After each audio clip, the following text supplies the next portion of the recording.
Hello student, concise GS for IAS PCS के इस platform में आपका स्वागत है। मेरा नाम है अक्षय सिंह। तो आज हम जिस चैप्टर के बारे में डिस्कस करने जा रहे हैं वो आपके एग्जाम पॉइंट ऑफ व्यू से तो इम्पोर्टेंट है ही। अगर आप देखेंगे प्रीवियस ईयर में क्वेश्चंस कई बार पूछे गए, जैसे आप देख सकते हैं स्क्रीन पे कि प्रीवियस ईयर में 2013 में, 15 में, 17 में दो क्वेश्चन पूछे गए थे, 15 में भी दो क्वेश्चन पूछे गए थे। तो प्रीवियस ईयर में तो क्वेश्चन पूछे ही जाते हैं इसमें। साथ ही अगर देखेंगे इस चैप्टर को अच्छे से समझ लेंगे तो इससे ये होगा कि आपको एक संविधान की अच्छी खासी झलक देखने को मिलेगी इस चैप्टर में। तो अगर आप इसको सही से पढ़ लेंगे तो आपको एक पूरे संविधान की अच्छी सी झलक मिल जाएगी इस चैप्टर में।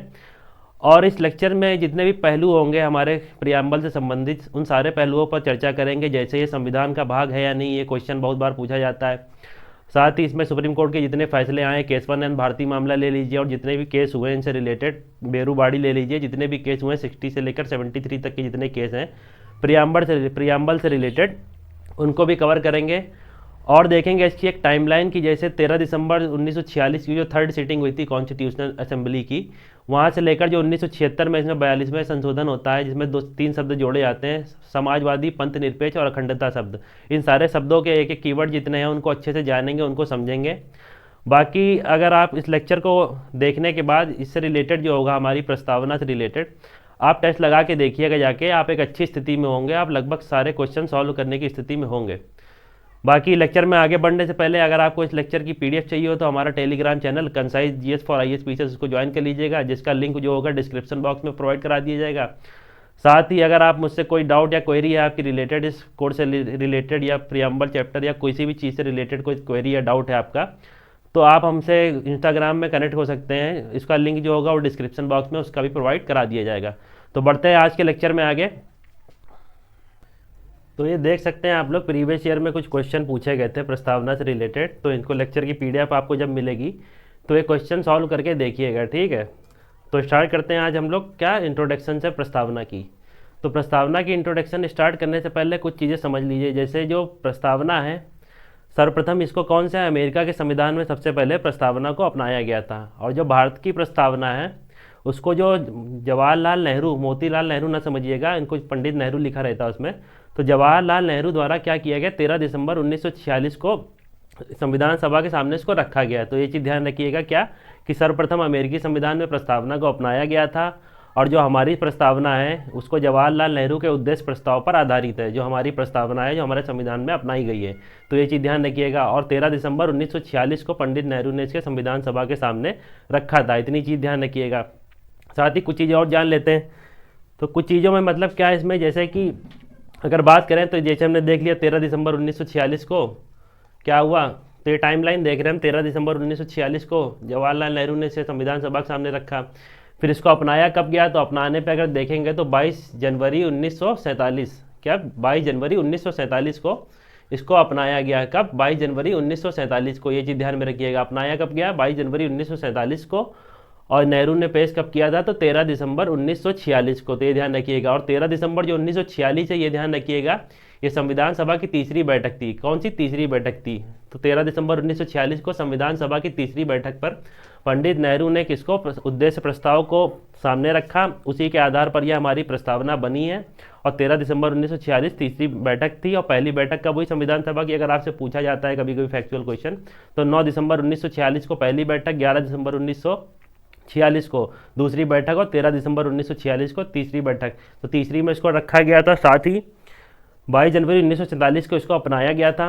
और जो 26 नवंबर 1949 है, तो पारित कब किया गया संविधान सभा में इसको, तो 22 जनवरी 1947 को। और जो इसमें डेट लिखी हुई है प्रस्तावना में, जब भारत के लोग इसको अंगीकृत आत्मर्पित करते हैं, तो वो कौन सी डेट लिखी हुई है, 26 नवंबर 1949 को। तो ध्यान क्या क्या रखना है, 23, ये डेट कौन कौन सी ध्यान रखनी है, 13 दिसंबर 1946 की डेट ध्यान रखनी है, 22 जनवरी 1947 की डेट ध्यान रखनी है, और साथ ही कौन सी, 26 नवंबर 1949, कब, 26 नवंबर की डेट ध्यान रखनी है आपको 1949 की। तो 26 नवंबर 1949 की डेट ध्यान रखनी है। और साथ ही एक चीज़ और ध्यान रखना है आपको, तो 26 नवंबर 1949 को क्या किया था, इसे हम लोग ने अंगीकृत किया था, आत्मर्पित किया था, मतलब इसको अपनाया था भारत की जनता ने। तो ये ध्यान में रखिएगा संविधान, ठीक है। तो ये चीज़ ध्यान में रखिएगा। और ध्यान क्या रखना है, इसमें 42वां संविधान संशोधन हुआ था 1976 में। कब, 1976 में 42वां संविधान संशोधन होता है, जिसके तहत इनमें क्या तीन शब्द जोड़े जाते हैं। कौन कौन से? समाजवादी, पंथ निरपेक्ष और अखंडता शब्द। तो तीन शब्द जोड़े जाते हैं कब? 1976 को, समाजवादी, पंथ निरपेक्ष और अखंडता। तो ये भी चीज़ें देखेंगे सारी चीज़ों के बारे में। साथ ही अगर देखें इसमें आगे बढ़ें तो आगे बढ़ने पे देखते हैं क्या दिया गया है। जैसा कि हमने देख लिया अभी, विश्व में सबसे पहला संविधान अमेरिका का संविधान था, जहाँ पे इसको क्या प्रस्तावना में संविधान में प्रस्तावना को अपनाया गया था। फिर उसके बाद जो भारत में इसको अपनाया गया वो हमने देख लिया, पंडित नेहरू के उद्देश्य प्रस्ताव पर आधारित है। डेट इस पर जो हमने बता दी 13 दिसंबर 1946 पीडीएफ में दे रखा है। 22 जनवरी 1947 42वां संविधान संशोधन हमने देख लिया, जिसके साथ तीन शब्द जोड़े गए थे, इसको भी देख लिया इंट्रोडक्शन में। साथ ही इसमें क्या है, जो हमारी प्रस्तावना है उसमें मूल दर्शन के साथ साथ आधारभूत राजनीतिक व्यवस्था भी दी गई है, नैतिक और दार्शनिक मूल्यों को भी इसमें समाहित किया गया। तो ये चीज़ें ध्यान में रखिएगा। साथ ही अगर ये देखें, जैसे जो कई लोगों ने कथन दिया इसके बारे में कि जैसे जो हमारी प्रस्तावना है वो भारतीय संविधान को समझने की कुंजी है, ये सब चीज़ें भी बताई गई हैं। परिचय पत्र है, पालकीवाला ने कहा था कि संविधान का परिचय पत्र है, तो ये सब चीज़ें इसके बारे में कही जा सकती हैं। लेकिन आपको एग्जाम पॉइंट ऑफ व्यू से चीज़ें देखनी है तो केवल इसमें डेट ध्यान रखिएगा, कौन कौन सी? 13 दिसंबर 1946, 22 जनवरी 1947, 26 नवंबर 1949 और साथ ही 42वां संविधान संशोधन 1976 में, जिसमें तीन शब्द जोड़े गए थे। तो ये चीज़ ध्यान रखिएगा एग्जाम पॉइंट ऑफ व्यू से। आगे बढ़ते हैं, आगे देखते हैं इसमें क्या। तो ये क्या करता है, जो प्रस्तावना है हमारी, जब पूरा संविधान बना लिया गया, प्रस्तावना क्या करती है, जब पूरा संविधान हमारा बना लिया गया उसके बाद इसको संविधान सभा ने अपनाया था, मतलब ये इसको सबसे अंतिम रूप में संविधान में शामिल किया गया था प्रस्तावना को। तो ऐसा क्यों किया गया था? ऐसा इसलिए किया गया था कि मान लीजिए जैसे आपको कोई बुक लिखनी हो, ठीक है, और बुक का जो प्रीफेस होता है या इंडेक्स जो होता है, आपको उसको बनाना हो तो पहले पूरी बुक बनाने के बाद उसको इंडेक्स को तैयार करेंगे ना, ताकि कौन सा चैप्टर कहाँ पे सारी चीज़ें हमको पता चले। इस हिसाब से इसको बनाया गया था ताकि क्या होगा कि पूरे संविधान जो है उसके पूरे अनुरूप बना सके। जितने भी संविधान में दर्शन दिए हैं, राजनीतिक दर्शन हो गए और साथ ही जितने भी मूल्य हैं, जितने भी न्याय हैं कितने प्रकार के, इन सारी चीज़ों को इसमें समाहित किया गया था। तो ये चीज़ ध्यान में रखिएगा क्या क्या, इसीलिए इसको ध्यान में रख के सबसे लास्ट में क्या किया गया, इसको अपनाया गया है ताकि पूरे संविधान का एक अच्छा खासा एक परिचय दे सके ये। तो ये चीज़ ध्यान में रखिएगा। आगे इसमें और देखते हैं कि क्या है जो हमारी प्रस्तावना है। पहली बात तो आपको ये अच्छे से याद होनी चाहिए कि क्या दिया है, हम भारत के लोग भारत को एक संपूर्ण प्रभुत्व संपन्न समाजवादी पंथ निरपेक्ष लोकतंत्रात्मक गणराज्य बनाने हेतु इसके समस्त नागरिकों में क्या क्या है, सामाजिक आर्थिक और राजनीतिक न्याय, विचार अभिव्यक्ति, विश्वास, धर्म, उपासना की स्वतंत्रता, प्रतिष्ठा और अवसर की समता, ये सारे कीवर्ड जितने दिए हैं इन सबको भी देखेंगे। तो ये आपको लाइन बाय लाइन याद रखनी चाहिए। तो इसमें अगर देखें आप तो देखना क्या है कि जैसे इसमें दिया हुआ है क्या, तो ये ध्यान में रखिएगा। जैसे इसमें क्या दिया है, सामाजिक आर्थिक और राजनीतिक न्याय, तो ये ध्यान में रखिएगा। कभी कभी पेपर में पूछ लेते हैं क्या, सामाजिक आर्थिक राजनीतिक न्याय, तो कितने प्रकार के न्याय दिए हमारी प्रस्तावना में, तो 3 प्रकार के न्याय दिए हैं। कितने? 3 प्रकार के न्याय दिए गए। और स्वतंत्रता कितने प्रकार की दी गई, तो कितने प्रकार की? 5 प्रकार की स्वतंत्रता दी गई है। तो ये ध्यान में रखिएगा। और जो समता है वो कितने प्रकार दी गई, प्रतिष्ठा और अवसर की समता, तो 2 प्रकार की समता दी गई है। तो ये ध्यान में रखिएगा। 5 प्रकार की स्वतंत्रता, 3 प्रकार के न्याय और 2 प्रकार की समता, प्रतिष्ठा और अवसर की समता। 5 प्रकार की स्वतंत्रता कौन सी, तो विचार की है, अभिव्यक्ति की है, विश्वास की है, धर्म की है, उपासना की स्वतंत्रता है। और न्याय की अगर बात करें तो सामाजिक आर्थिक और राजनीतिक न्याय, सामाजिक आर्थिक राजनीतिक न्याय, ये ध्यान में रखिएगा। 3 प्रकार के न्याय हैं। और ये जो न्याय है, ये जो न्याय की अवधारणा है, सामाजिक आर्थिक राजनीतिक न्याय की अवधारणा, ये कहाँ से ली गई, तो रूस की क्रांति से ली गई है 1917 में जो हुई थी, वहाँ से ये अवधारणा ली गई है सामाजिक आर्थिक राजनीतिक न्याय की हमारे इसमें। तो ध्यान में रखिएगा, रशियन रेवोल्यूशन हुआ था 1977 में, रूस की क्रांति से प्रेरित है कौन सी हमारी ये सामाजिक आर्थिक न्याय की अवधारणा, ये चीज़ ध्यान में रखिएगा। साथ ही कभी कभी क्या होता है कि क्वेश्चन पूछा जाता है कि जो सामाजिक आर्थिक राजनीतिक न्याय प्रस्तावना के साथ साथ किस में और दिया गया है, मतलब प्रस्तावना के साथ साथ क्या इसको फंडामेंटल राइट्स में या डीपीएसपी में या फंडामेंटल ड्यूटीज़ में कहाँ पे और जगह ये लाइन लिखी हुई है कि सामाजिक आर्थिक राजनीतिक न्याय वाली लाइन। तो ये जो है एक जगह और देखने को मिलता है हमारा आर्टिकल 38 है डीपीएसपी का। कौन सा?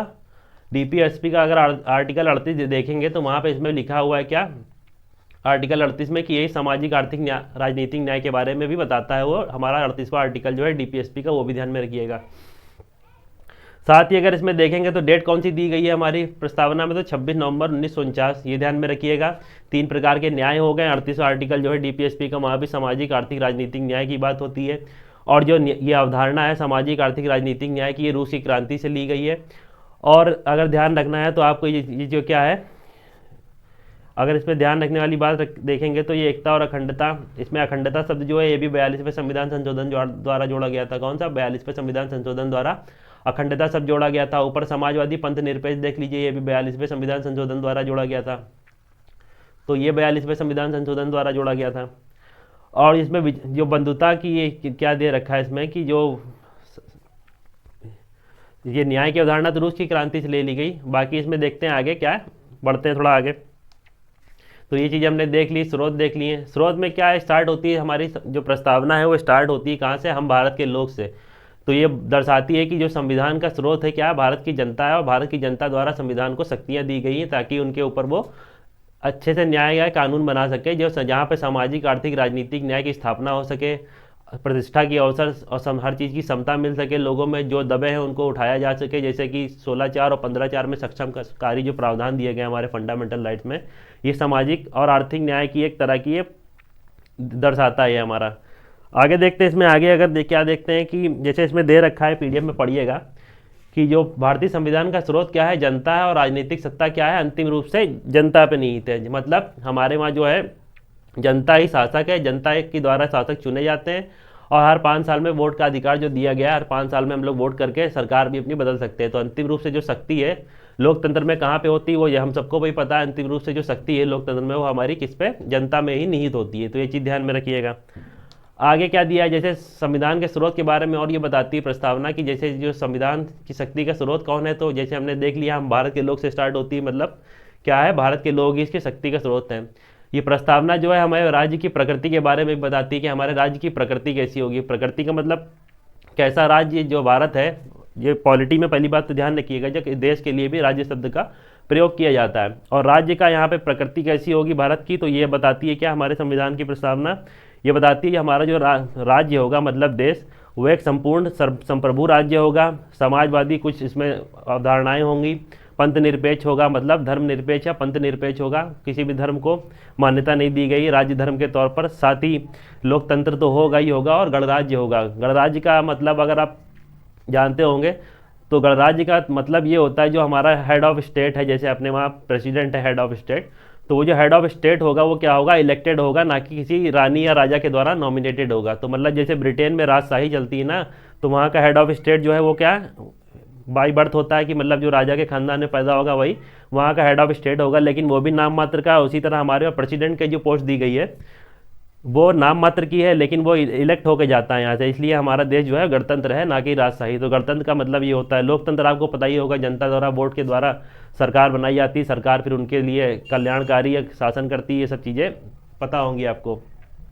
आगे क्या है, ये हमारे संविधान के उद्देश्य के बारे में भी बताती है। प्रस्तावना जो है हमारे संविधान के उद्देश्य के बारे में बताती है। उद्देश्य का मतलब क्या कि जैसे जो न्याय की अवधारणा है, सामाजिक, आर्थिक, राजनीतिक न्याय, ये हमने देख लिया रूस की क्रांति से ली गई थी। साथ ही स्वतंत्रता, समानता और बंधुत्व की भावना जो है, तो वो कहाँ से?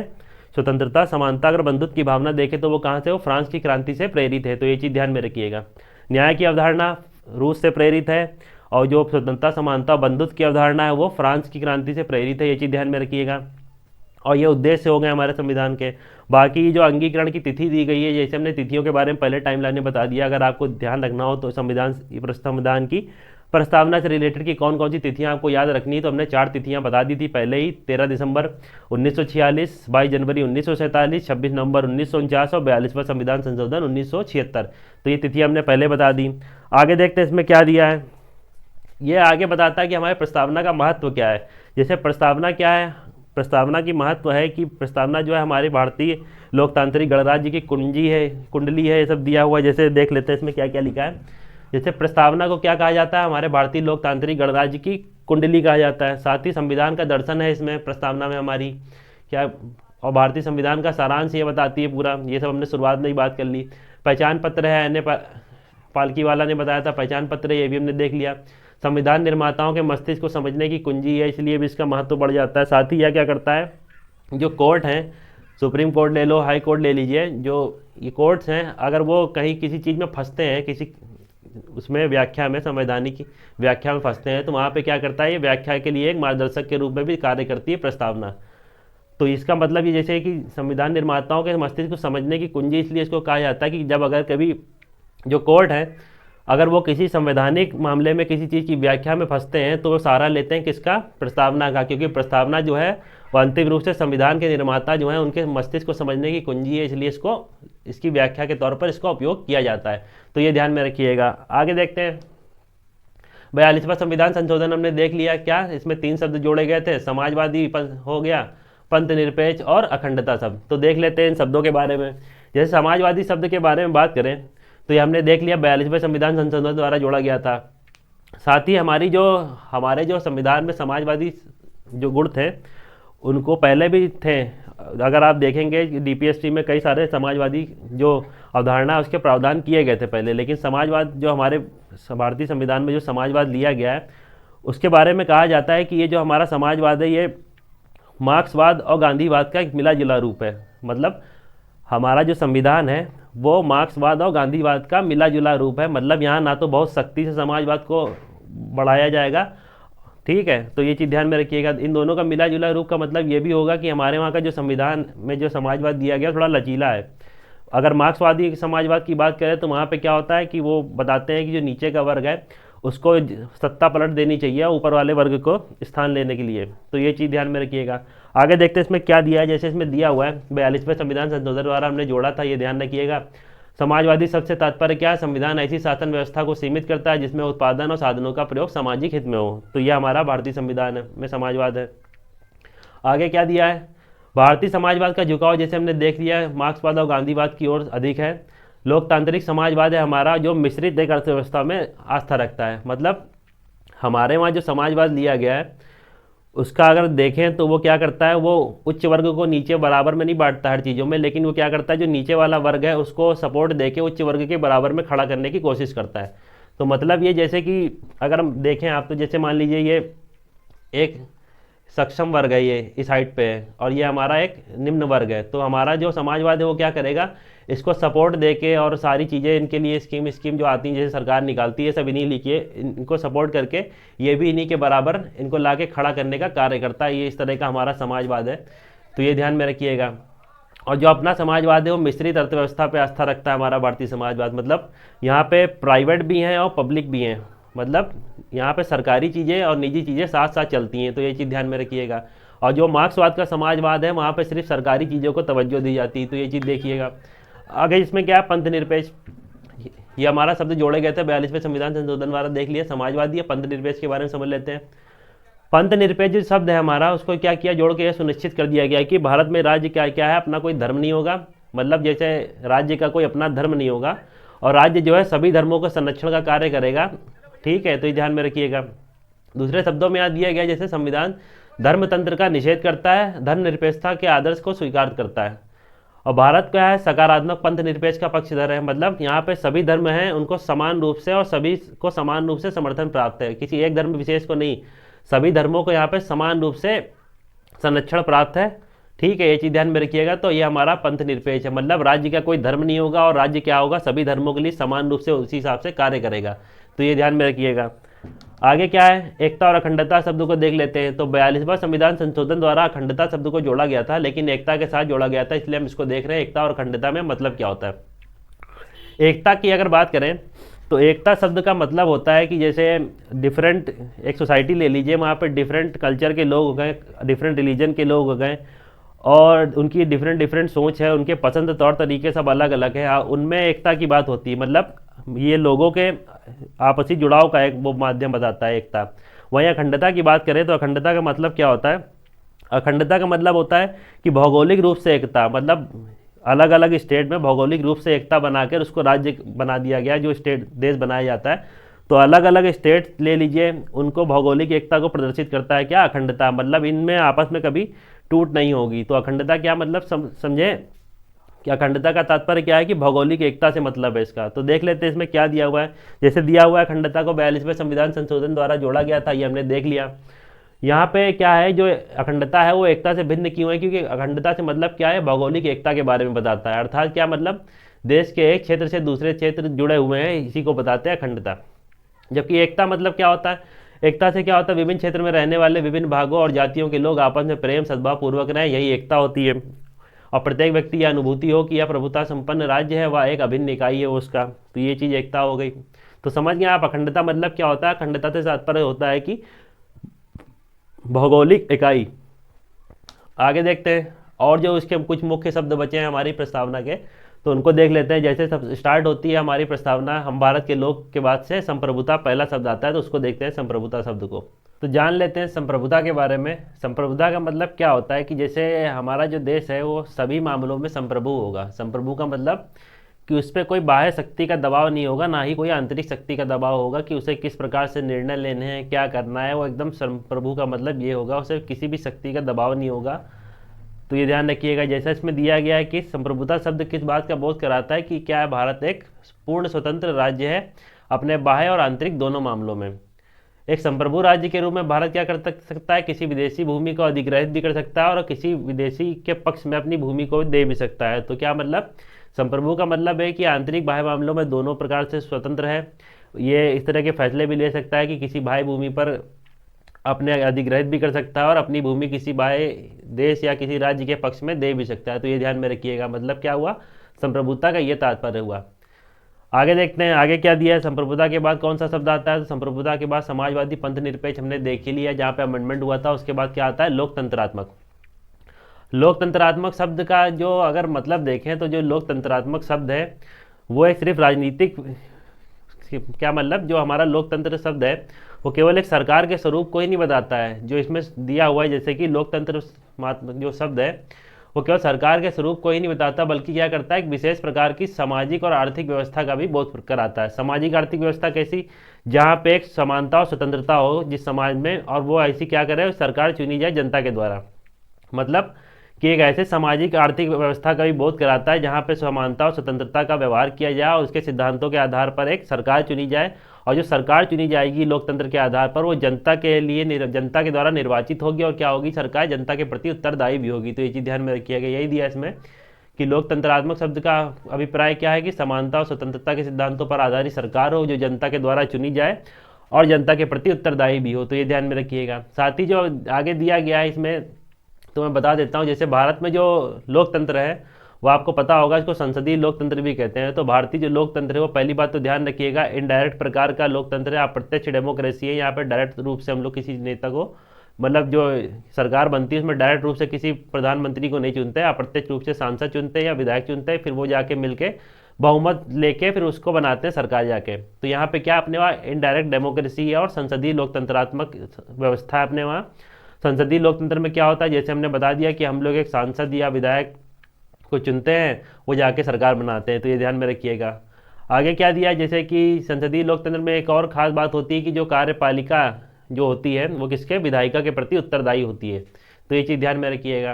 क्या क्या ध्यान में रखना है, संसदीय लोकतंत्र में कार्यपालिका विधायिका के प्रति उत्तरदायी होगी, और संसदीय लोकतंत्र में जो जनता होती है वो डायरेक्ट नेता को नहीं चुनती है। जनता क्या करती है कि सांसद विधायकों का चुनाव करती है, वो मिलकर सरकार बनाते हैं। तो ये चीज़ ध्यान में रखिएगा। आगे क्या दिया है, जो भारतीय लोकतंत्र है उसकी घोषणा क्या, सार्वभौमिक वयस्क मताधिकार के आधार पर की गई थी, जो एक आवधिक चुनाव की व्यवस्था करता है, कानून के शासन की स्थापना करता है और न्यायपालिका की स्वतंत्रता को निश्चित करता है, और कुछ आधारों पर भेदभाव की अनुपस्थिति भी करता है। जो हमारा क्या है, भारतीय लोकतंत्र का घोषणा पत्र है उस पर। डेमोक्रेसी हमने देख ली दो प्रकार की होती है, प्रत्यक्ष अप्रत्यक्ष। इंडिया में क्या प्रत्यक्ष डेमोक्रेसी है, और कुछ जगह पे प्रत्यक्ष डेमोक्रेसी का भी उदाहरण देखने को मिलता है हमें। जैसे स्विट्जरलैंड हो गया, वहाँ पे बहुत जगह आपने देखा होगा, यहाँ पे क्या होता है, प्रत्यक्ष लोकतंत्र देखने को मिलता है। प्रत्यक्ष लोकतंत्र मतलब क्या होता है कि डायरेक्ट जनता जाती है, कोई भी बिल हो उस पर मतदान करती है, किसी को अगर चुन लिया उसको समय से पहले निकालना है तो उसके लिए भी, इसके लिए कुछ टूल होते हैं, जैसे रिफरेंडम होता है, इनिशिएटिव होता है, रिकॉल होता है, प्लेबिसाइड होता है। मतलब जनमत संग्रह, ये सब 4 प्रकार के इसके टूल होते हैं। तो इन टूल के माध्यम से प्रत्यक्ष डेमोक्रेसी को संचालित किया जाता है। तो देख लेते हैं इन टूल के बारे में। जैसे प्रत्यक्ष लोकतंत्र के साधन जो कौन से हैं, पहला देखते हैं जनमत संग्रह, रेफरेंडम जिसको इंग्लिश में कहते हैं, रेफरेंडम या जनमत संग्रह। इसमें क्या होता है, जनमत संग्रह का मतलब ये होता है कि ये एक प्रत्यक्ष मतदान का क्या है, माध्यम है, जिसके माध्यम से क्या किया जाता है कि किसी प्रस्ताव पर लोगों द्वारा क्या करते हैं, सीधे मतदान के लिए कहा जाता है। मतलब एक प्रत्यक्ष मतदान करती है जनता डायरेक्ट जाके, वहाँ पे क्या होता है कि कोई प्रस्ताव रखा जाता है, उस पर जो लोग हैं वो डायरेक्ट रूप से क्या करते हैं, मतदान करते हैं। तो ये चीज़ ध्यान में रखिएगा। दूसरा जो टूल है वो कौन सा, पहल या इनिशिएटिव। तो पहल मतलब जैसे संसद के समक्ष कोई प्रस्ताव रखते हैं, वैसे क्या किया जाता है, विधायक उसी की तरह होता है कि लोग क्या करते हैं, विधायिका के समक्ष कानून के निर्माण का एक प्रस्ताव रखते हैं। मतलब प्रत्यक्ष जनता इनमें इन्वॉल्व हो रही, ना कि उनके माध्यम से कोई प्रतिनिधि इसमें इन्वॉल्व हो रहा है। तो सीधे जनता के द्वारा क्या किया जाएगा, विधायिका के समक्ष इसी कानून को रखा जाएगा, निर्माण के प्रस्ताव को रखा जाएगा, इसी को इनिशिएटिव कहते हैं। तो पहल का मतलब क्या है कि कानून के निर्माण का प्रस्ताव रखा जाएगा डायरेक्ट जनता के द्वारा, ये चीज़ ध्यान में रखिएगा, डायरेक्ट जनता के द्वारा कानून के निर्माण का प्रस्ताव रखा जाएगा, इसको पहल कहते हैं। और रेफरेंडम में क्या है, प्रत्यक्ष मतदान का एक तरीका है रेफरेंडम, जिसके जो इसमें जैसे प्रस्ताव रखा गया इनिशिएटिव के तहत, और इस पर क्या करेगा, जनमत संग्रह के द्वारा डायरेक्ट इसमें मतदान किया जाएगा। तो ये ध्यान में रखिएगा। एक होता है रिकॉल, तीसरा टूल कौन सा है, तो पहला हो गया हमारा जनमत संग्रह, दूसरा हो गया इनिशिएटिव या पहल, या तीसरा कौन सा हो गया, रिकॉल। तो रिकॉल मतलब वापस बुलाना। इसका मतलब क्या हो गया, इसमें मतदाताओं द्वारा क्या किया जाता है, किसी प्रतिनिधि को उसके कार्यकाल पूरा होने से पहले हटाने की प्रक्रिया की जाती है। तो मतलब जैसे अपने वहाँ किसी सांसद या विधायक को दल बदल के आधार पर हटाया जाता है, उसी प्रकार से क्या होता है, रिकॉल इसमें मतदाताओं द्वारा किया जाता है। मतदाता जो होते हैं किसी प्रतिनिधि को उसके कार्यकाल पूरा होने से पहले उसको हटाते हैं। तो ये ध्यान में रखिएगा, रिकॉल कहते हैं इसको। चौथा क्या है, प्लेबिसाइड, लोक राय। तो ये लोक राय मतलब क्या है, किसी लोकहित का मुद्दा एक होता है, उस पर जो लोग हैं, सामान्य जो नागरिक हैं, उनकी राय जानने के लिए इसको लाया जाता है, किसको, लोक राय को। तो प्लेबिसाइड मतलब लोकहित के मुद्दे पर देश के नागरिकों की राय जानने के लिए प्लेबिसाइड लाया जाता है। प्लेबिसाइड को हिंदी में ध्यान रखिएगा लोक राय, उससे आपको ज़्यादा समझ में आएगा कि लोगों की राय इसमें ली जाती है किसी मुद्दे पर। तो ये ध्यान में रखिएगा। आगे तो हमने देख लिया लोकतंत्र दो प्रकार का होता है, प्रत्यक्ष अप्रत्यक्ष। अपने वहाँ अप्रत्यक्ष है जिसको संसदीय लोकतंत्रात्मक कहते हैं। प्रत्यक्ष लोकतंत्र के साधन देख लिए, चार हो गए, रेफरेंडम, इनिशिएटिव, रिकॉल, प्लेबिसाइड मतलब जनमत संग्रह हो गया, पहल हो गई, वापस बुलाना, और लोक राय। तो ये ध्यान में रखिएगा। आगे बढ़ते हैं, नेक्स्ट देखते हैं गणराज्य। गणराज्य शब्द से तात्पर्य क्या है, जैसा कि हमने शुरुआत में लेक्चर में बताया था, गणराज्य शब्द से तात्पर्य ये होता है जो हमारे वहाँ का हेड ऑफ स्टेट होगा वो चुना जाएगा प्रत्यक्ष या अप्रत्यक्ष रूप से। तो ये ध्यान में रखिएगा, प्रत्यक्ष या अप्रत्यक्ष रूप से जो हेड ऑफ स्टेट होगा वो चुना जाएगा, ना कि वो वंशानुगत होगा, ना ही किसी के द्वारा नामित होगा। तो ये चीज़ ध्यान में रखिएगा। तो जब जहाँ पे हेड ऑफ स्टेट अपने वहाँ जैसे प्रेसिडेंट है वो चुना जाता है प्रत्यक्ष रूप से, तो अपने वहाँ क्या हो गया, गणराज्य हो गया। तो ये ध्यान में रखिएगा। तो इसमें देखते हैं ये दिया है क्या है, जैसे गणराज्य सबसे तात्पर्य क्या है, देश का प्रधान जनता के द्वारा एक निश्चित अवधि के लिए प्रत्यक्ष या अप्रत्यक्ष रूप से निर्वाचित होगा, वंशानुगत नहीं होगा। जैसा कि ब्रिटेन में क्या होता है, वंशानुगत होता है, जबकि अमेरिका में क्या है, प्रत्यक्ष रूप से निर्वाचित किया जाता है, किसको, वहाँ के हेड ऑफ स्टेट मतलब राष्ट्रपति को। और वहाँ का जो हेड ऑफ स्टेट है सारी पावर भी उसी के पास होती है, लेकिन जो इंडिया में हेड ऑफ स्टेट का पद दिया हुआ है राष्ट्रपति, तो यहाँ जो प्रेसिडेंट है वो केवल नाम मात्र का होता है, नॉमिनल होता है, मतलब डी जूरे इसको एक टर्म यूज़ करते हैं। जो प्रेसिडेंट है अपने वहाँ का उसको क्या है, ये डी जूरे, इसकी प्रकृति क्या है इसके कार्यकाल की, तो डी जूरे है, मतलब ये नाम मात्र का कार्यपालक है। आगे क्या दिया है, जैसे कि गणराज्य का अर्थ क्या है, राजनीतिक संप्रभुता किसमें होगी, जनता में निहित होगी, मतलब चुना जाएगा चाहे प्रत्यक्ष या अप्रत्यक्ष, और किसी भी प्रकार के विशेषाधिकार प्राप्त वर्ग की अनुपस्थिति होगी गणराज्य में, और प्रत्येक सार्वजनिक कार्यालय जो होगा सभी के लिए खुला होगा। तो ये ध्यान में रखिएगा, बिना भेदभाव के। तो यही हो गया गणराज्य। गणराज्य का मतलब क्या, हेड ऑफ स्टेट नॉमिनेटेड नहीं होगा, इलेक्टेड होगा, चाहे डायरेक्ट इलेक्ट हो चाहे इनडायरेक्ट इलेक्ट हो। जबकि ब्रिटेन में इलेक्ट वंशानुगत होता है, और जहाँ वही अगर बात करें अमेरिका की, तो वहाँ पे जो हेड ऑफ स्टेट है वो डायरेक्ट इलेक्ट होता है। और इसमें जो शक्तियाँ हमने बता दी, जो इंडिया का जो प्रेसिडेंट है वहाँ डी जीरो उसको कहते हैं, मतलब डी जीरो का मतलब कि उसकी जो वास्तविक कार्य शक्तियाँ उसके पास नहीं होती, वो डी फैक्टो के पास होती, जिसको प्रधानमंत्री कहते हैं। ये ध्यान में रखिएगा।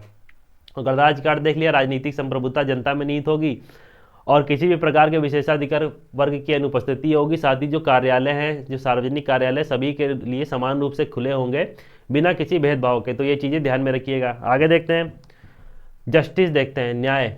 न्याय का मतलब क्या है, सामाजिक आर्थिक न्याय हमने देख लिया, राजनीतिक न्याय, सामाजिक आर्थिक राजनीतिक न्याय हमने देख लिया। ये कहाँ से, रूस की क्रांति से प्रेरित हैं, 1917 में हुई थी, ये ध्यान में रखिएगा। साथ ही आर्टिकल 38 में भी ये देखने को मिल जाएंगे, ये तीन सब सामाजिक आर्थिक राजनीतिक न्याय। और देख लेते हैं सामाजिक, इनका मतलब देख लेते हैं, सामाजिक न्याय, आर्थिक न्याय और राजनीतिक न्याय दिए गए, इनका मतलब क्या होता है। तो सामाजिक न्याय का मतलब क्या होगा, पहली बात तो किसी के साथ बिना किसी भेदभाव के उसको रखा जाएगा, ना ही धर्म के आधार पर, ना जाति के आधार पर, ना वंश के आधार पर, ना लिंग के आधार पर। तो मतलब इन किसी भी आधार पर उसके साथ कोई भेदभाव नहीं किया जाएगा, ना ही धर्म, जाति, लिंग, जन्म स्थान, ये किसी भी के आधार पर उसके साथ भेदभाव नहीं किया जाएगा। और किसी वर्ग विशेष के लिए क्या किया जाएगा, विशेषाधिकारों की अनुपस्थिति होगी, मतलब किसी के पास विशेषाधिकार नहीं होगा। और साथ ही जो सामाजिक न्याय में जो लोग हैं जिनके साथ धर्म, जाति, लिंग, जन्म स्थान के आधार पर भेदभाव नहीं किया जाएगा, तो ये ध्यान में रखिएगा। और साथ ही जिनके साथ पहले सामाजिक न्याय का मतलब क्या है? साथ ही अगर ध्यान रखें कि जिनके साथ पूर्व में इन आधारों पर भेदभाव किया गया है, जाति के आधार पर हो गया, लिंग के आधार पर हो गया, तो उनके साथ जिनके साथ ये किया गया है भेदभाव, तो उनके लिए एक सक्षमकारी प्रावधान भी किए गए हैं। तो सक्षमकारी प्रावधान का मतलब जैसे कि जिन कारणों से उनकी जो सामाजिक स्थिति थी वो नीचे हो गई थी, आर्थिक स्थिति नीचे हो गई थी, तो उनके लिए कुछ सक्षमकारी प्रावधान करके उनको भी बराबर में लाया जाए। तो इसी को रिजर्वेशन में भी इसी को कहते हैं, सक्षमकारी प्रावधान है रिजर्वेशन भी। जब तक कि वो समाज या वर्ग उस स्थिति में ना आ जाए जिससे सामान्य स्थिति होती है और जिनकी वजह से इस स्थिति में गए हैं, तो क्या होगा, तब तक कि सामाजिक न्याय स्थापित नहीं हो पाएगा। कि नीचे का आदमी अगर उसके किसी कारणों से दबाया गया है समाज में, उसके लिए जाति धर्म के आधार पर उसको दबाया गया, क्या किया गया, और अगर उनको जब तक कि ऊपर लेवल पे लाना होगा तो उनके लिए कुछ सक्षमकारी प्रावधान किए जाएंगे। लाइक रिजर्वेशन ले लीजिए, और महिलाओं के लिए भी किया गया है, जैसे 15(4) देख लीजिए, 15(3) देख लीजिए, बच्चों के लिए किया गया है। तो इन सभी आधारों पर सामाजिक न्याय की स्थापना होगी जब तक कि सारे वर्ग में समानता नहीं आ जाएगी। सामाजिक न्याय का मतलब ये नहीं है कि जाति धर्म के आधार पर केवल भेदभाव नहीं किया जाएगा, साथ ही ये भी है कि जो इनके साथ किया गया उनको भी उसी स्तर पर बराबर लाया जाएगा। तो ये ध्यान में रखिएगा, सामाजिक न्याय का तात्पर्य है। आगे है आर्थिक न्याय। तो आर्थिक न्याय से क्या है मतलब? आर्थिक न्याय से तात्पर्य यह है कि जो उत्पादन हुआ है उसका सारा वितरण किसी एक आदमी के पास संकेंद्रित ना हो पाए। मतलब उत्पादन का जो वितरण होगा वो एक अच्छे से होगा, इतना कि सारे लोगों में समान रूप से बढ़ सकेगा, इसलिए उसको आर्थिक न्याय कहेंगे। मतलब क्या दिया है देख लेते हैं। आर्थिक न्याय से तात्पर्य क्या है कि उत्पादन के साधनों का वितरण इस प्रकार से किया जाएगा, किस प्रकार से, कि कोई व्यक्ति दूसरे व्यक्ति का शोषण ना कर सके। साथ ही उत्पादन के साधनों का प्रयोग जो होगा सार्वजनिक हित में किया जाएगा। सामाजिक आर्थिक न्याय की स्थापना के लिए राज्य के नीति निर्देशक तत्व जो है आर्टिकल 38 हो गया, 39 हो गया, उसमें किया गया है आर्थिक न्याय की अवधारणा का क्या किया गया है, दिया गया है किसमें, डीपीएसपी में, आर्टिकल 38 से 39 में। तो ये दिया आर्थिक कारकों के आधार पर भेदभाव की अनुपस्थिति होगी, और क्या होगा, संपत्ति और आय की असमानता है जो उसमें दूर किया जाएगा। ये किससे? ये आर्थिक न्याय से। तो ये ध्यान में रखिएगा।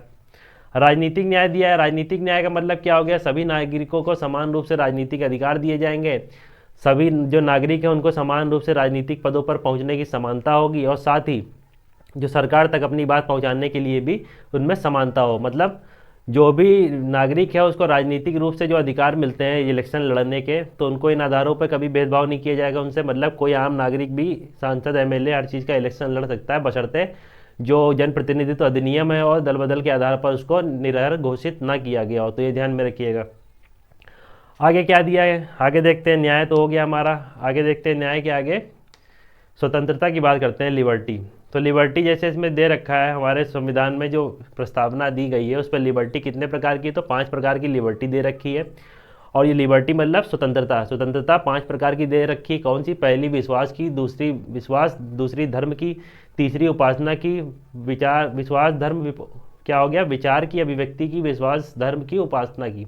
तो विचार, अभिव्यक्ति, विश्वास, धर्म, उपासना, ये 5 प्रकार की स्वतंत्रता दे रखी है हमारे संविधान की प्रस्तावना में। और साथ ही जो प्रस्तावना में दे रखी है स्वतंत्रता, इसके लिए फंडामेंटल राइट्स में भी प्रावधान किए गए। जैसे 19 से 22 ले लीजिए, वो स्वतंत्रता का अधिकार देता है। साथ ही अगर 25 से 28 लेंगे तो धार्मिक स्वतंत्रता के बारे में बताता है। तो ये दिया हुआ है, जैसे यहाँ पे देखते क्या 5 प्रकार की स्वतंत्रता हमने देख ली। किसमें? ये देख ली 5 प्रकार की स्वतंत्रता हो गए, 19 से 22 आर्टिकल हो गया, साथ ही 19(1) का हो गया, और 25 से 28 ये भी हमने देख लिया। स्वतंत्रता, समानता, बंधुत्व के 2 आदर्श दिए गए हैं हमारे संविधान की प्रस्तावना में। वो किससे? फ्रांस की क्रांति से प्रेरित है। वही बात करें क्या प्रस्तावना जो हमारी वो क्या करती है, व्यक्तिगत जो गतिविधियां उनमें रोक की अनुपस्थिति बताती है। मतलब जो व्यक्ति हैं उनकी जो व्यक्तिगत गतिविधियां हैं उनमें अनुपस्थिति, उनमें कोई रोक टोक नहीं करेगी। मतलब व्यक्तिगत जो गतिविधियां हैं उसके रोक टोक में अनुपस्थिति दर्शाती है। साथ ही क्या, व्यक्ति के विकास के लिए अवसर प्रदान करती है। हमारे क्या दिया गया, व्यक्ति के विकास के लिए अवसर प्रदान करती है। प्रस्तावना जो है अभिव्यक्ति, धर्म, विश्वास व उपासना की स्वतंत्रता के अधिकार की रक्षा करती है। आगे दिया इसमें क्या, स्वतंत्रता से तात्पर्य यह नहीं है कि कुछ भी किया जा सकता है। मतलब कि हमारी जो स्वतंत्रता है वो एब्सोल्यूट नहीं है। एब्सोल्यूट मतलब निरपेक्ष नहीं है, एब्सोल्यूट हमारी स्वतंत्रता नहीं है। हमारी जो स्वतंत्रता है वो इमरजेंसी के दौरान और भी कई चीज़ों के दौरान इसमें क्या किया है, हमारी स्वतंत्रता को कम किया जा सकता है। लेकिन 2 ऐसे आर्टिकल हैं जो हमारी इमरजेंसी हो वो कभी भी उनको निरस्त नहीं किया जा सकता। वो कौन से अनुच्छेद हैं हमारे फंडामेंटल राइट के, वो बताइएगा कौन से ऐसे अनुच्छेद हैं फंडामेंटल राइट के जिनको किसी भी परिस्थिति में उनका ख़त्म नहीं किया जा सकता है। तो ये ध्यान में रखिएगा, इसका आंसर कमेंट बॉक्स में बता दीजिएगा। आगे क्या दिया गया है कि कुछ भी किया जा सकता है, बल्कि स्वतंत्रता के अधिकार का प्रयोग संविधान की सीमा में रहकर ही किया जा सकता है। आपकी स्वतंत्रता वहाँ तक सीमित हो जाती है जहाँ से दूसरे की स्वतंत्रता या दूसरे के अधिकार चालू होते हैं। तो ध्यान में रखिएगा कि मतलब आपकी स्वतंत्रता का जो अधिकार दिया गया, उन अधिकारों से किसी दूसरे की स्वतंत्रता का अधिकार का हनन ना हो, तो वहीं तक आपकी स्वतंत्रता बनी रहेगी। तो ये ध्यान में रखिएगा। आगे क्या दिया है, प्रतिष्ठा और अवसर की समता। तो स्वतंत्रता हमने देख ली, स्वतंत्रता के आगे प्रतिष्ठा और अवसर की समता दी गई। तो दो प्रकार की समानता दी गई है प्रियम्बल में। कौन कौन सी? प्रतिष्ठा और अवसर की समानता। तो इनको देख लेते हैं। प्रस्तावना हमारी ये सुनिश्चित करती है कि बिना किसी भेदभाव के समान अवसर प्रदान किए जाएंगे। संविधान मूल अधिकारों में समानता का अधिकार प्रदान किया गया। तो 14 से 18 तक मूल अधिकार हैं, उसमें इक्वलिटी की बात होती है 14 से 18 तक। तो ये कौन से हैं हमारे मूल अधिकार? 14 से 18 तक अनुच्छेद दिए हैं, उसमें क्या है? समानता के अधिकार दिए गए। तो प्रतिष्ठा और अवसर की समता, जैसे अनुच्छेद 14 देख लें, उसमें क्या दिया है? कानून के समक्ष समानता, विधि के समक्ष समान संरक्षण की व्यवस्था की गई है, जिसमें क्या है? लिंग, जन्म स्थान के आधार पर कोई भेदभाव या प्रतिषेध नहीं किया जाएगा। अनुच्छेद 15 बताता है क्या? कि धर्म, मूल, वंश, जाति के आधार पर कोई भेदभाव नहीं होगा। 16 बताता है लोक नियोजन के विषय में अवसर की समता। ये सारे आर्टिकल को हम लोग पढ़ेंगे अपने फंडामेंटल राइट के चैप्टर्स में एकदम डिटेल्ड वाइज। अभी तो ओवरव्यू इसका दिया जा रहा है। साथ ही अनुच्छेद 17 की बात करें तो अस्पृश्यता का अंत करता है, और यहाँ 18 की बात करें तो उपाधियों का अंत करता है। तो अनुच्छेद 17 जो है क्या करता है? अस्पृश्यता का उन्मूलन करता है हर रूप में उसका। वह अनुच्छेद 18 जो है वो किसका? उपाधियों का अंत करता है। तो ये चीज़ ध्यान में रखिएगा। ये हो गए समानता के अधिकार। कौन से? 14 से 18 तक। अगर किसी को उपाधि दे दी जाएगी तो कुछ को स्पेशल प्रोविजन मिल जाते हैं, जैसे उसको अलग से भीड़ दिखने लगता है, तो वहाँ समानता स्थापित नहीं हो सकती। तो इसीलिए उपाधियों का अंत भी किया गया, अस्पृश्यता का उन्मूलन किया। छुआछूत भेदभाव से ये अस्पृश्यता या समानता थोड़ा ना आती समाज में, इसीलिए इसको हटाया गया। साथ ही राजनीतिक समानता की बात करें तो राजनीतिक समानता के तौर पर हमें दो अनुच्छेद दिए गए हैं संविधान में, अनुच्छेद 325, अनुच्छेद 326। जहाँ अनुच्छेद 325 बताता है हमें क्या? कि धर्म, मूल, वंश, जाति, लिंग, जन्म स्थान के आधार पर मतदाता सूची से किसी को भी शामिल करने से मना नहीं किया जाएगा। तो अनुच्छेद 325 जहाँ हमारा बताता है कि धर्म, मूल, वंश, जाति, लिंग, जन्म स्थान के आधार पर किसी व्यक्ति को जन्म स्थान के आधार पर किसी व्यक्ति को मतदाता सूची से हटाया नहीं जा सकता। वहीं 326 बताता है क्या हमारा? कि लोकसभा और राज्यों में जो विधानसभा है उनके लिए इलेक्शन जो होते हैं उसमें सार्वभौमिक वयस्क मताधिकार के आधार पर वो इलेक्शन होगा। तो कौन सा? अनुच्छेद 325, अनुच्छेद 326। ये क्या करते हैं? हमारे राजनीतिक समानता की बात करते हैं। वहीं आर्थिक समानता की बात करें तो अनुच्छेद 39 हो गया, जहाँ पे महिलाओं और पुरुषों के जीवन यापन के लिए पर्याप्त साधन और क्या? समान कार्य के लिए समान वेतन की बात की गई है। किसमें? अनुच्छेद 39 में। तो ये चीज़ ध्यान में रखिएगा, ये काफ़ी बार पूछा जाता है, समान कार्य के लिए समान वेतन। तो अनुच्छेद 39 ध्यान रखिएगा, ये क्या करता है? हमारा आर्थिक समानता की बात करता है। तो इतनी चीज़ें ध्यान में रखिएगा। आगे देखते हैं, प्रतिष्ठा और अवसर की समता हो गई। अब कुछ देख लेते हैं क्या? कि प्रस्तावना से जुड़े कुछ सुप्रीम कोर्ट के वर्डिक्ट थे, तो उसको देख लेते हैं। उनके जो फेमस केस रहे हैं उनके आधार पर जो प्रस्तावना है हमारी, उसमें कई चीज़ें बताई गई हैं। तो जैसे पहला केस देखते हैं, कौन सा? बेरूबाड़ी संघवाद था 1960 में, 1960 में बेरूबाड़ी संघवाद हुआ था। उसमें क्या बताती है? उसमें जो सर्वोच्च न्यायालय है वो निर्णय देता है क्या? कि प्रस्तावना जो है संविधान में निहित सामान्य प्रयोजनों को दर्शाती है। अर्थात क्या बताया गया? कि अनुच्छेदों में प्रयुक्त इसके शब्दों के अनेक अर्थ निकलते हैं, संविधान की व्याख्या करते समय इसकी सहायता की जा सकती है। मतलब जब बेरूबाड़ी केस हुआ तो क्या बताया सुप्रीम कोर्ट ने अपने निर्णय में? कि जो प्रस्तावना है उसका जो व्याख्या करने के लिए उपयोग किया जा सकता है, लेकिन जो हमारी प्रस्तावना है वो संविधान का भाग नहीं है। ये चीज़ ध्यान में रखिएगा। तो पहली बार किसमें? बेरूबाड़ी संघवाद में ये बताया गया कि प्रस्तावना का हम उपयोग कर सकते हैं जहाँ निर्णय लेने में, जहाँ पे कई अर्थ निकल रहे हुए अनुच्छेद के, तो वहाँ हम प्रस्तावना का सहारा ले सकते हैं, लेकिन जो प्रस्तावना है वो हमारे संविधान का भाग नहीं है। ये बताया किसमें? बेरूबाड़ी में। फिर आता है 1960 के बाद केशवानंद भारती मामला 1973। इसमें क्या बताता है? इसमें सुप्रीम कोर्ट बताता है अपने निर्णय में, जो प्रस्तावना है हमारी वो संविधान का एक अभिन्न अंग है। मतलब अभिन्न का मतलब ये होता है कि अलग नहीं है इससे, मतलब अलग नहीं का मतलब ये संविधान का भाग ही है। तो ये ध्यान में रखिएगा।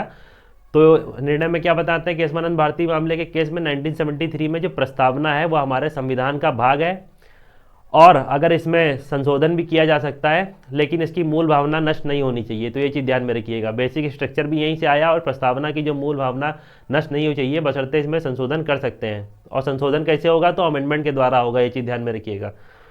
तो ये ध्यान में रखिएगा क्या? कि इसमें जो संशोधन हो सकता है, और संविधान का भाग है प्रस्तावना, मतलब अभिन्न अंग का मतलब होता है संविधान से अलग नहीं है, मतलब इसी का पार्ट है। तो ये ध्यान में रखिएगा। फिर वही LIC ऑफ इंडिया केस आता है बात 1995 का, उसमें भी यही बताते हैं सुप्रीम सर्वोच्च न्यायालय की क्या प्रस्तावना हमारे संविधान का अभिन्न अंग है और इसमें संशोधन भी किया जा सकता है, ये चीज़ ध्यान में रखिएगा। तो ये क्या क्या ध्यान में रखना है, बेड़ूबाड़ी केस में कहा था संविधान का भाग नहीं है, केशवानंद भारती मामले में कहा संविधान का अभिन्न अंग है, संशोधन भी किया जा सकता है। वहीं LIC ऑफ इंडिया केस हो गया 1995 का, उसमें भी सुप्रीम कोर्ट निर्णय देते हुए कहता है कि ये हमारे संविधान का भाग है। तो इतनी चीज़ें ध्यान में रखिएगा। और अगर आपको कुछ चीज़ें ध्यान में रखनी हो तो हम देख सकते हैं हमारे जो चैनल है इसमें लास्ट में जो भी जब हम लेक्चर लेते हैं उसमें देखते हैं कि आपके एग्जाम पॉइंट ऑफ व्यू से आप क्या चीज़ें अपने साथ शॉर्ट नोट्स में लिख सकते हैं। तो उसमें हमने दे रखा है concise things take away for exam करके, तो उसमें हम देखते हैं आगे। तो देख लेते हैं उन चीज़ों को, जैसे क्या क्या चीज़ें हमें एग्ज़ाम के लिए लेके जानी है इस लेक्चर से रिलेटेड जो बहुत इंपॉर्टेंट होंगी आपके लिए। तो देखते हैं क्या concise things take away for exam. तो देख लेते हैं, जैसे प्रियम्बल यहाँ लिख दिया मैंने, इस पर क्या क्या ध्यान में रखना है आपको। तो पहला क्या, 3 प्रकार के न्याय हैं, कौन सा, सामाजिक आर्थिक राजनीतिक न्याय। कौन कौन से 3 प्रकार के न्याय, सामाजिक आर्थिक राजनीतिक न्याय, 3 न्याय हो गए हमारे। 5 प्रकार की स्वतंत्रता हो गई, 5 प्रकार की स्वतंत्रता हो गई। 2 प्रकार की समता हो गई, प्रतिष्ठा और अवसर की समता। 2 प्रकार की समता हो गई, कौन सी, प्रतिष्ठा और अवसर की समता।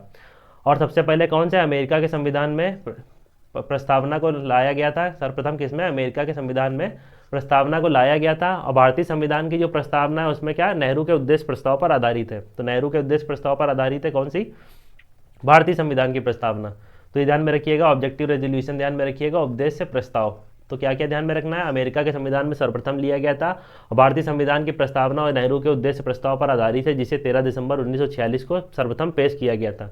तो इसमें ध्यान क्या रखना है, 13 दिसंबर 1946 डेट ध्यान रखना है जब इसको पेश किया गया था। 22 जनवरी 1947 ये ध्यान में रखिएगा, 22 जनवरी 1947 डेट जब इसको क्या किया गया था, संविधान ने इसको अपनाया था, पारित किया था सॉरी। और ध्यान क्या रखना है, 26 नवंबर 1949 जब इसको संविधान सभा आत्मर्पित करती है। और 42वां संविधान संशोधन 1976। तो ये डेट ध्यान में रखिएगा। इतनी चीज़ें, 3 प्रकार के न्याय, 5 प्रकार की स्वतंत्रता, समानता, अमेरिका के संविधान से लिया गया, उद्देश्य प्रस्ताव पर आधारित है। और इसमें ध्यान रखने वाली बात क्या है, तो ये चीज़ें हमने देख ली। तो बस इतना ही था इसमें। अगर कुछ और ध्यान में रखना हो तो जैसे कीवर्ड इसमें दिए गए हैं 5 प्रकार के, तो इसको लाइन से ध्यान में रख लीजिएगा। संपूर्ण प्रभुत्व संपन्न, फिर आता है समाजवादी, फिर आता है पंथ निरपेक्ष, फिर आता है लोकतंत्रात्मक, फिर आता है गणराज्य। तो सबसे लास्ट में गणराज्य आता है और स्टार्ट होता है सार्वभौम से या संपूर्ण प्रभुत्व संपन्न से। तो ये चीज़ ध्यान में रखिएगा, इनका लाइन से सीक्वेंस ध्यान में रखिएगा, ठीक है। और बाकी जो इसमें अमेंडमेंट हुआ था 42वां संविधान संशोधन अमेंडमेंट, तो ये हमने लिख दिया। इसमें कौन से शब्द जोड़े गए थे, 3 शब्द, तो समाजवादी, कौन कौन से, समाजवादी, पंथ निरपेक्ष और कौन सा, तो अखंडता शब्द। समाजवादी, पंथ निरपेक्ष और अखंडता शब्द इसमें जोड़ा गया था। तो ये चीज़ ध्यान में रखिएगा 42वें संविधान संशोधन द्वारा। और अभी तक इसमें क्या, तो अभी तक इसमें केवल एक बार संशोधन हुआ है, कौन सा, यही 42वां संविधान संशोधन। मतलब इसमें अभी तक इसमें एक बार संशोधन हुआ है, किसमें, प्रस्तावना में। तो ये चीज़ ध्यान में रखिएगा, कौन सा हुआ है, तो 42वां संविधान संशोधन। और ध्यान क्या क्या रखना है, तो केशवानंद भारती केस में इसको क्या कहा गया था कि ये संविधान का भाग है, पार्ट है कि नहीं है, तो पार्ट है संविधान का, ये चीज़ ध्यान में रखिएगा। ये संविधान का पार्ट है, तो इतनी चीज़ ध्यान में रखिएगा कि संविधान का पार्ट भी है, इसमें संशोधन भी किया जा सकता है। अभी तक एक बार संशोधन हुआ है, केशवानंद भारती केस 1973 में जो हुआ था, तब इसमें बताया गया था संविधान का पार्ट है। और इसमें न्याय हमने देख लिया, स्वतंत्रता देख ली, समानता देख लिया, इसकी टाइमलाइन देख ली, 13 दिसंबर 1946 से लेकर 42वां संविधान संशोधन 1976 तक का। और देख लिया नेहरू के उद्देश्य प्रस्ताव पर आधारित था।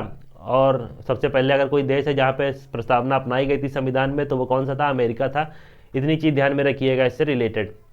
तो आई होप आपको वीडियो लेक्चर अच्छा लगा होगा। अगर वीडियो लेक्चर अच्छा लगा हो तो वीडियो को लाइक कर दीजिएगा, और चैनल पे नया है तो चैनल को सब्सक्राइब कर लीजिएगा। मिलते हैं तब तक के लिए किसी अदर वीडियो पे इसी तरह की। तो गुड बाय।